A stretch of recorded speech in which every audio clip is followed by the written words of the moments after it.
सबने सुना होगा च्यवनप्राश के बारे में, तो सबने सुना है। तो डिफरेंस क्या है, बहुत सारे लोगों के सवाल होते हैं कि च्यवनप्राश और च्यवन द्रव्य काढ़ा नेम तो सेम लग रहे हैं, बट डिफरेंस क्या है। तो हमारा जो च्यवन द्रव्य काढ़ा है वो हमें लिक्विड फॉर्म में मिलेगा। एक्चुअली प्रॉब्लम क्या होता है, च्यवनप्राश जो होता है वो अवलेह फॉर्म में होता है।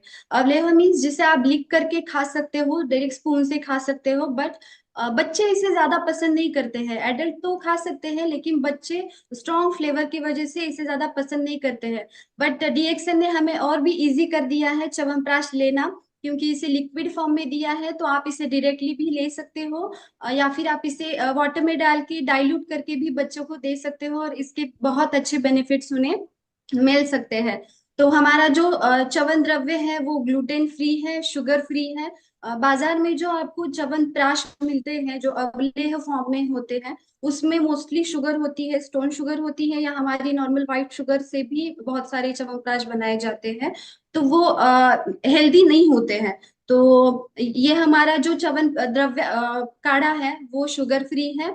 एक्चुअली च्यवनप्राश जो है, इस शब्द को लेके एक स्टोरी है हमारे ग्रंथों में, आयुर्वेदा के ग्रंथों में। उसके बारे में बताऊंगी। इसका नाम च्यवनप्राश ऐसे क्यों दिया गया है। च्यवन नाम के एक ऋषि थे। एंड प्राश जो है, प्राश मीन्स अवलेह, अवलेह मीन्स ऐसी औषधि जिसे आप डायरेक्टली खा सकते हो। तो च्यवन ऋषि जी थे, वो बहुत वृद्ध अवस्था में थे, तो उन्होंने एक ऐसी औषधि का निर्माण किया और उसे ग्रहण किया। तो उन्हें यौवन अवस्था, तारुण्य अवस्था प्राप्त हुई थी, ऐसा कहा जाता है ग्रंथ में। तो वो च्यवनप्राश का रेगुलर इंटेक करके, रेगुलरली कंज्यूम करके वो यंग हो गए थे, ऐसा हमारे पूरा पौराणिक ग्रंथ में कहा गया है। इसीलिए इसका नाम उनके नाम से च्यवनप्राश ऐसे दिया गया है। तो डिफरेंस कुछ नहीं है, सिर्फ हमारा नेम चेंज है और फॉर्म जो है वो चेंज है। बाकी जो शास्त्रोक्त फॉर्मूला जो है, जो कि बुक में बताया गया है, ग्रंथों में बताया गया है, सेम हर्ब्स यूज करके हमारा च्यवन द्रव्य काढ़ा जो है वो बनाया गया है। जो हमारे च्यवन द्रव्य काढ़ा में 35 प्लस से भी ज्यादा जो मेडिसिन होते हैं, जो हर्ब्स होते हैं, वो यूज किए गए हैं। एक टेस्टेड फॉर्मूला है। च्यवनप्राश आयुर्वेदा की जो ग्रंथ है, जैसे कि चरक संहिता है, या अष्टांग हृदय है, शारंगधर है, ये जो बड़े बड़े हमारे ग्रंथ हैं, इसमें रसायन विधि अध्याय के नाम में ये हमें च्यवनप्राश का हमें वर्णन मिलेगा, इन डिटेल में मिलता है। बहुत सारे लोगों के सवाल होते हैं कि च्यवनप्राश लेना तो है, बट टाइमिंग पता नहीं होता है, इसे सेवन कैसे करना है, इसकी मात्रा क्या होनी चाहिए, क्वांटिटी क्या होनी चाहिए। ये सिर्फ इम्यूनिटी को बढ़ाता है, या इसे हम अलग अलग व्याधियों में, अलग अलग बीमारियों में भी यूज कर सकते हैं क्या, एक्सेट्रा एक्सेट्रा। बहुत सारे क्वेश्चंस होते हैं, इसके बारे में हम डिटेल में जानेंगे।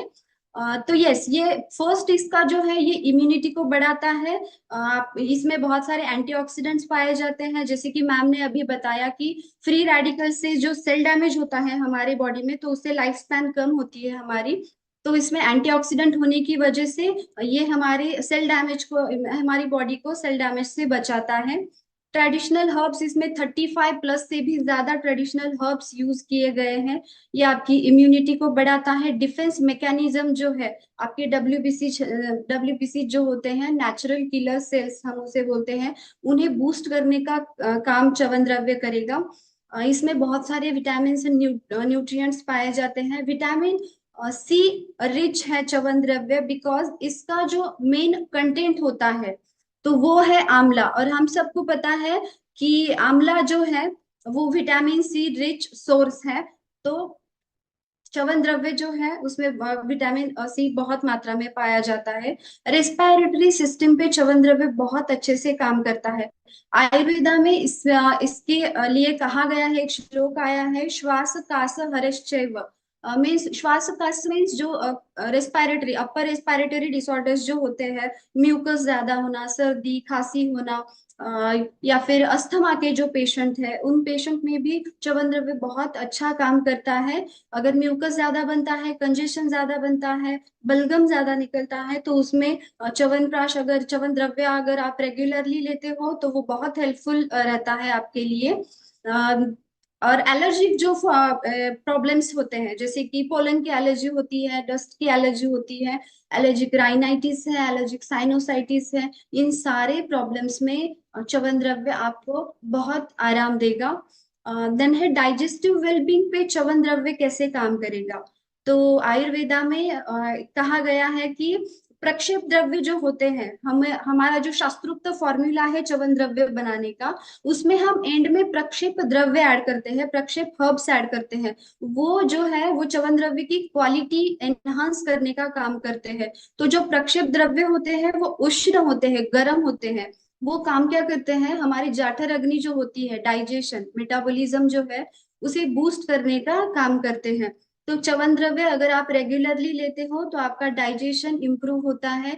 जिन्हें भी कॉन्स्टिपेशन का प्रॉब्लम होता है, कब्ज की प्रॉब्लम, कब्ज की शिकायत हमेशा रहती है, वो रेगुलरली च्यवन द्रव्य का इस्तेमाल कर सकते हैं। तो धीरे धीरे उनका डाइजेशन इंप्रूव होके जो कॉन्स्टिपेशन की प्रॉब्लम है वो कम हो जाएगी।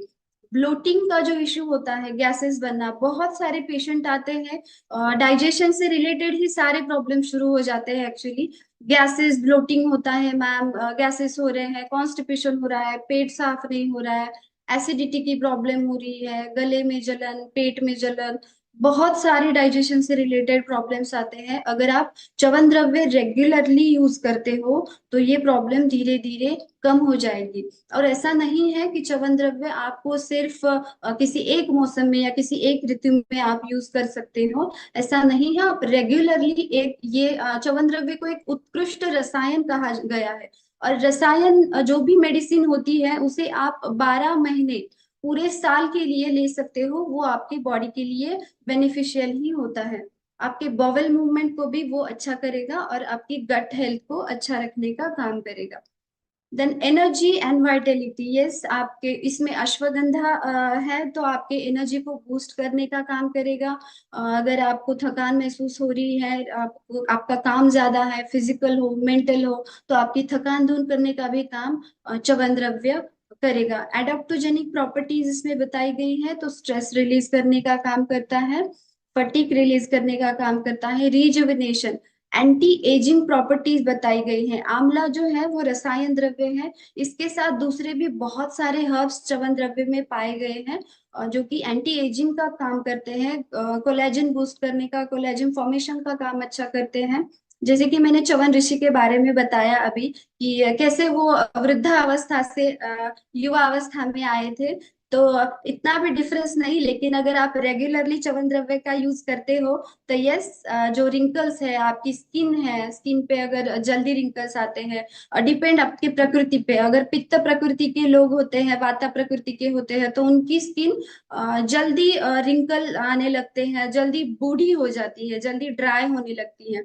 कफ प्रकृति के लोग थोड़े तेजस्वी होते हैं तो उन्हें ये डिफरेंस जल्दी नहीं दिखाई देता है। बट यस, पित्त वात प्रकृति के लोगों में बहुत अच्छा रिजल्ट आपको दिखाई देगा अगर आप रेगुलरली इसका यूज करोगे। यस, जैसे कहा कि एंटीऑक्सीडेंट होने की वजह से ये एंटी एजिंग प्रॉपर्टी इसमें पाई गई है। एंड डिफेंस मैकेनिज्म भी इसमें बहुत अच्छा आपको मिलेगा। देन रिप्रोडक्टिव हेल्थ के लिए भी बहुत अच्छा है, क्योंकि इसमें अश्वगंधा है और दूसरे भी बहुत सारे ऐसे मेडिसिन हैं जो कि आपके रिप्रोडक्टिव हेल्थ पे काम करते हैं, both male and female reproductive health पे। जो जिनका भी सॉर थ्रोट है, इसमें यष्टि मधु है, तो अगर गले में खराश हो तो गले में एक सूदिंग इफेक्ट देने का, थ्रोट को एक सूदिंग इफेक्ट देने का काम यष्टि मधु करता है। तो मेन सवाल जो होता है कि कैसे यूज करना है इसका, इसकी क्वांटिटी क्या होनी चाहिए। आयुर्वेदा में च्यवन द्रव्य हो या च्यवन प्राश हो, इसको लेने का एक काल बताया गया है, वो है रसायन काल। रसायन काल होता है ब्रह्म मुहूर्त। अभी ब्रह्म मुहूर्त पे कोई भी नहीं उठता है, हमें सबको पता है कि 4 बजे 3 बजे अभी कोई नहीं उठता है। उठते भी होंगे कोई लोग, बट ठीक है, जो उठते हैं तो उनके लिए ब्रह्म मुहूर्त एकदम बेस्ट काल है च्यवन द्रव्य लेने के लिए। जो नहीं उठते हैं, 7 to 8 तक, 8 AM तक आप च्यवन द्रव्य का इंटेक कर सकते हो, 30 ml ट्वाइस डेली।